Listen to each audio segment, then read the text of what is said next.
Hello and welcome to Indus News. Live from Islamabad, I'm Naila Shujar and these are the headlines.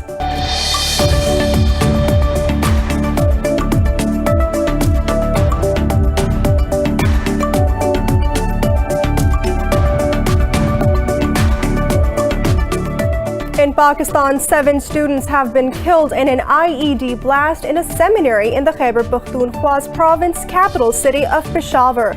Police say over 70 others have been injured in the attack. They said that the blast went off after a suspect left a bag filled with explosives in the seminary. President Arif Alvi and Prime Minister Imran Khan have condemned the attack.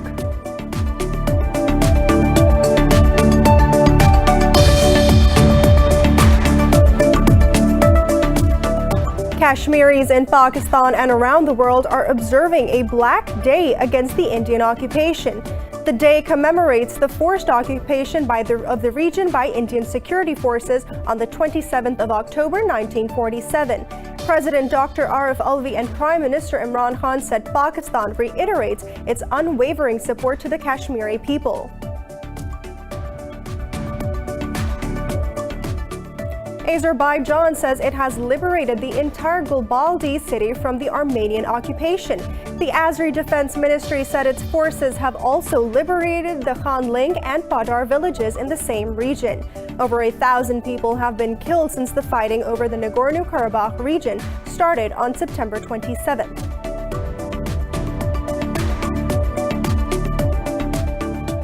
The number of COVID-19 infections in the United States has topped 8.7 million, with nearly 226,000 deaths. In India, the virus has claimed over 119,000 lives, while more than 7.9 million people have tested positive so far. In Pakistan, 6 people have lost their lives to the virus overnight, raising the death toll to 6,745. Globally, the virus has claimed more than 1.15 million people and infected over 43.4 million.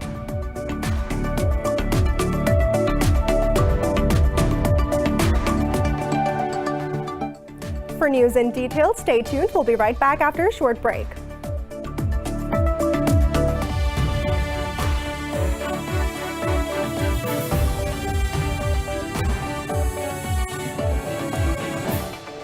Welcome back.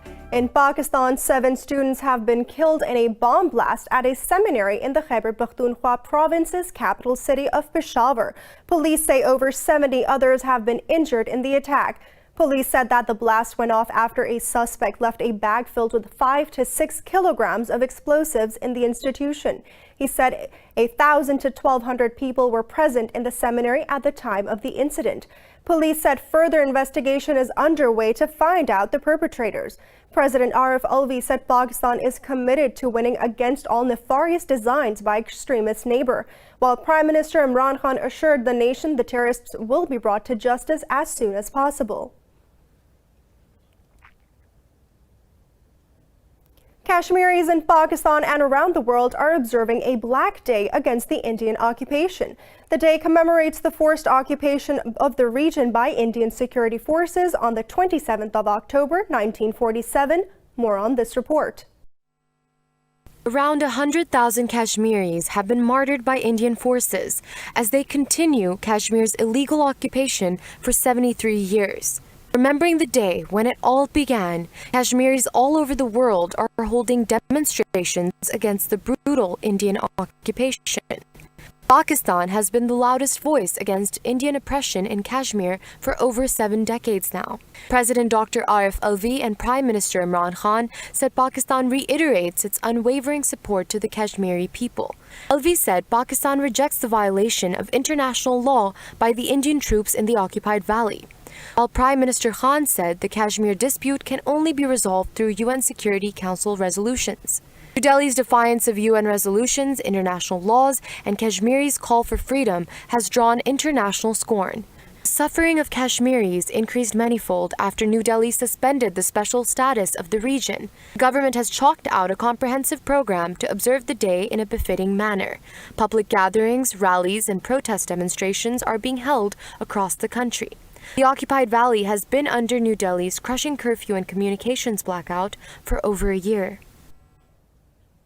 For more on this, we're joined by defense analyst Major General retired Ijaz Awan from Islamabad. Thank you so much for joining us.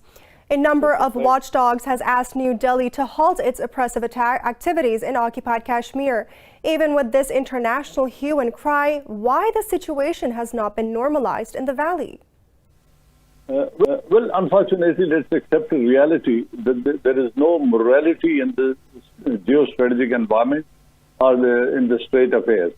Unfortunately, the larger countries who can affect the policies of the smaller states or who can ensure implementation of UN resolutions in the light and spirit, those countries have been very indifferent to the issue of Kashmir, and the desired pressure or desired urge has not been displayed by those states. I'm talking of Permanent Five, and in particular the United States of America and the United Kingdom.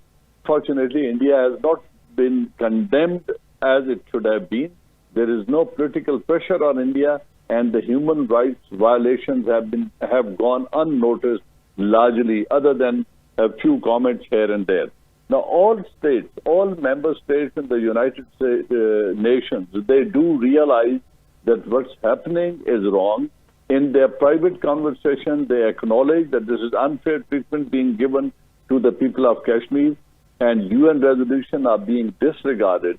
But when they come to the formal sitting and voting or formal opinion, there the states, they take responsibility and they prefer or accord priority to their geostrategic interests. That's a harsh reality. All right. What does India want through its brutal activities and the longest crushing curfew in the occupied valley? But unfortunately, India wants to suppress and wants to force the people of Kashmir to accept them being part of India, and they are pressurizing Kashmiris and brutalizing the people of Kashmir to accept this harsh treatment being given by India and forego their right for plebiscite or forego their right of self-determination as enshrined in the UN resolutions. Major General Ijaz Awan, thank you so much for your time. Now, for more on this, we're joined by international law expert Ahmer Bilal Sufi from Islamabad. Thank you so much for joining us. Kashmiris in Pakistan and around the world are observing Black Day against Indian occupation. How can the world play its role in ending the Indian seizure? The world can play its role in a decisive fashion, particularly the P5 countries. They have a duty under the UN Charter to play a role to resolve all international issues that are likely to threaten international peace and security. And that mandate is given to them under the Charter itself. In addition to that, they also have a duty on account of a pledge which they volunteered in 1998 before the UN Security Council, pursuant to UN resolution which was passed after Pakistan and India undertook this nuclear explosion. And pursuant to that, they basically said that we will make every effort to resolve the issue of Kashmir between India and Pakistan. So I believe they have an enhanced duty, but in addition to them, all members of the UN, including members of the General Assembly and Security Council, have a duty to press upon India and to press upon all other parties to the dispute to resolve this issue on the table in accordance with the aspirations of people of Kashmir. Now, how effectively do you think Pakistan has been raising the Kashmir issue at the world forums? Well, Pakistan has been making every effort, I believe, from a diplomatic standpoint. The Prime Minister has been raising this matter in the UN General Assembly. The Foreign Minister has been advocating this cause. Other stakeholders in the government have also been advocating this. But Pakistan needs to undertake a more extensive exercise, a long-term exercise on the lawfare side.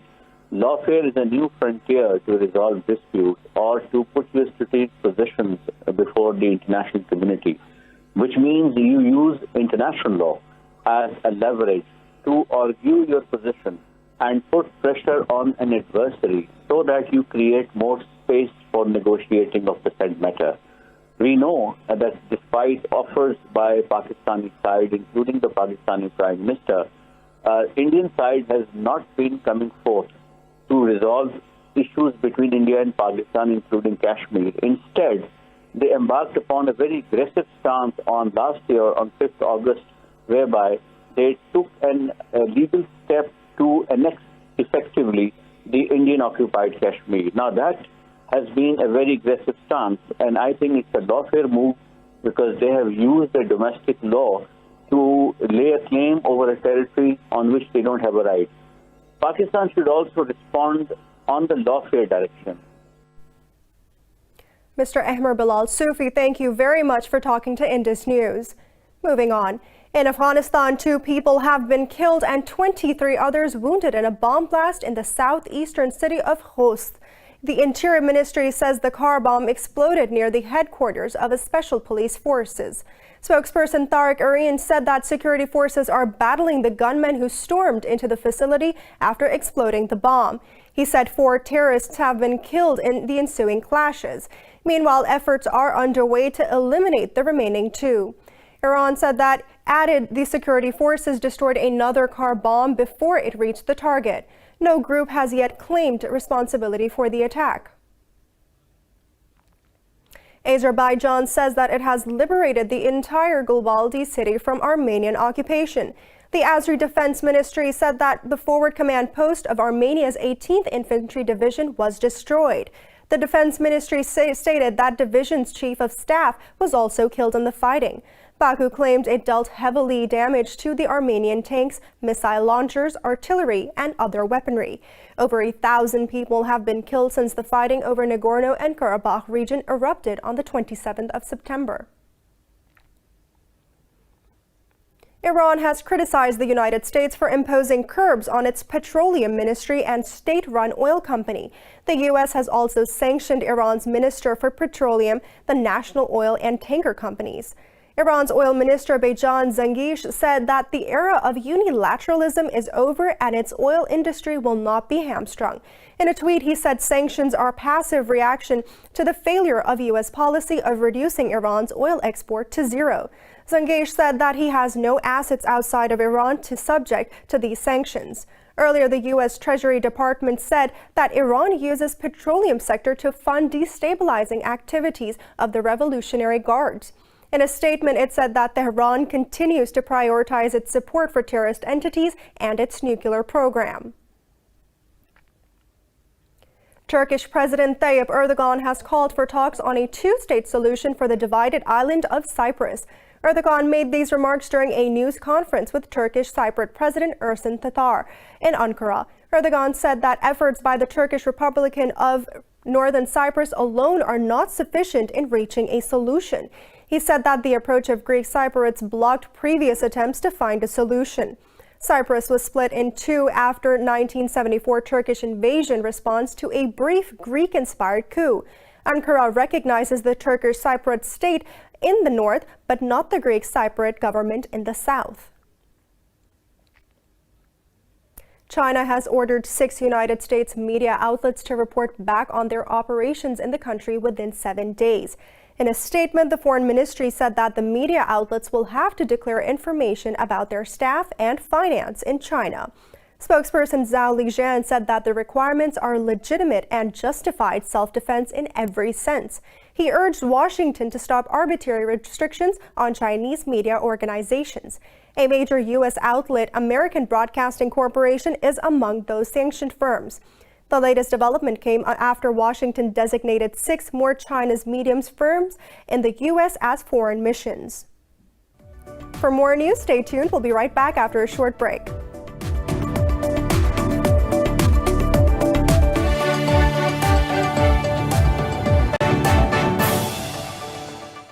Welcome back. The number of COVID-19 cases in the United States has topped 8.7 million, with nearly 226,000 deaths. In India, the virus has claimed over 119,000 lives, while infecting more than 7.9 million people so far. Globally, the death toll from the virus has exceeded 1.15 million, while cases tally is over 43.4 million. More on this report. The surging second wave of COVID-19 is prompting the closure of schools and businesses, disrupting and redefining life. US medics have warned the country's healthcare system is on the verge of being totally overwhelmed. In Latin America, Mexico's death toll has risen to over 89,000, while the fatalities in Brazil have topped 157,000. The World Health Organization chief has called on the governments to strike the right balance between treatment and prevention measures.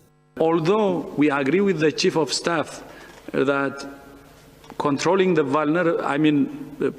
vulnerable is important, but giving up on control is dangerous. And control should also be part of the strategy, and the government should do its share, and the citizens also should do their share. Over in Europe, the situation in France is getting critical as Norway, Italy and the Czech Republic have announced sweeping measures. Spain is once again emerging as the region's hotspot with the limited healthcare capacity and the severe stress. ¿Y la situación en España es mala? The situation in Spain is bad. The situation in Spain is evolving very unfavorably. That mirror that we saw during 3 or 4 weeks of stabilization, even a slight decrease in transmission, is now completely offsetting this rapid increase that we have observed in the last 2 or 3 weeks.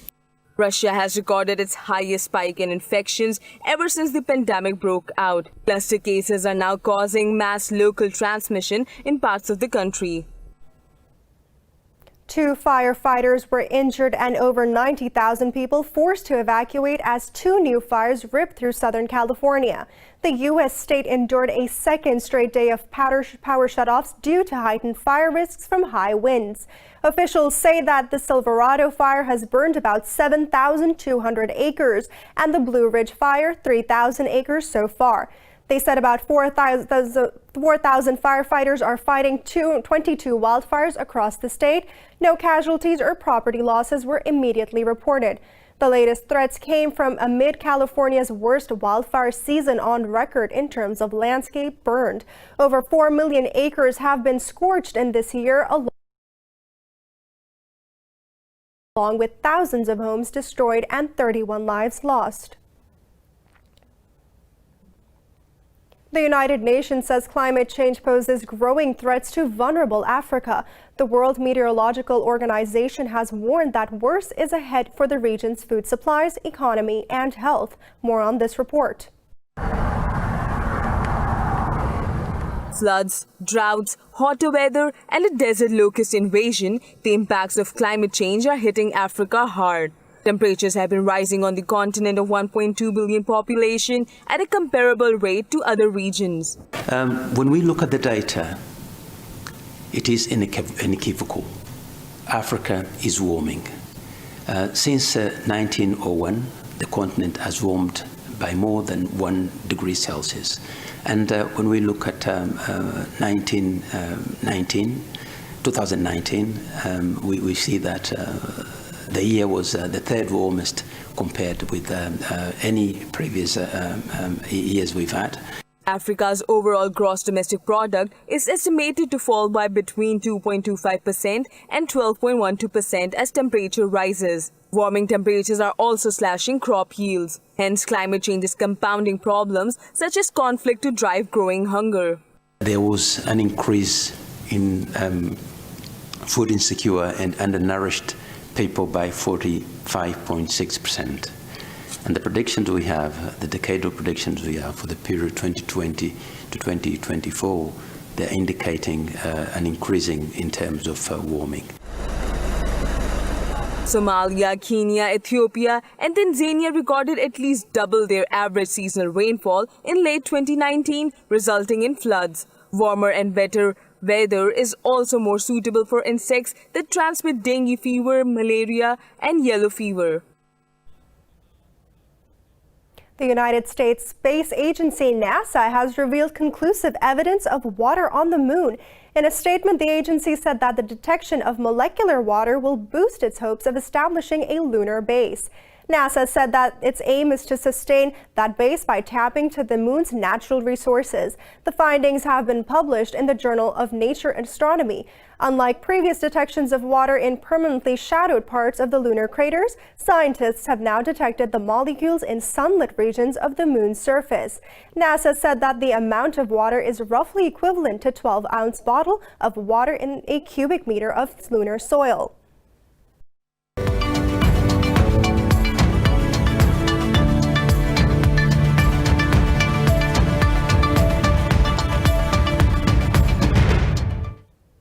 Stocks in the Asia-Pacific markets have fallen following an overnight drop on Wall Street.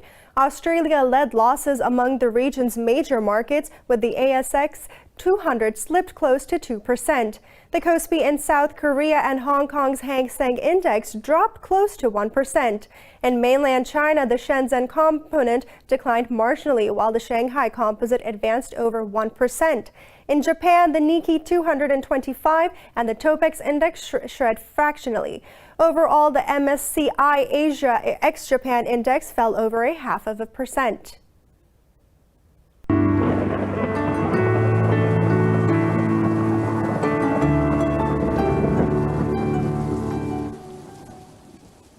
And now it's time to take a look at the weather around the globe.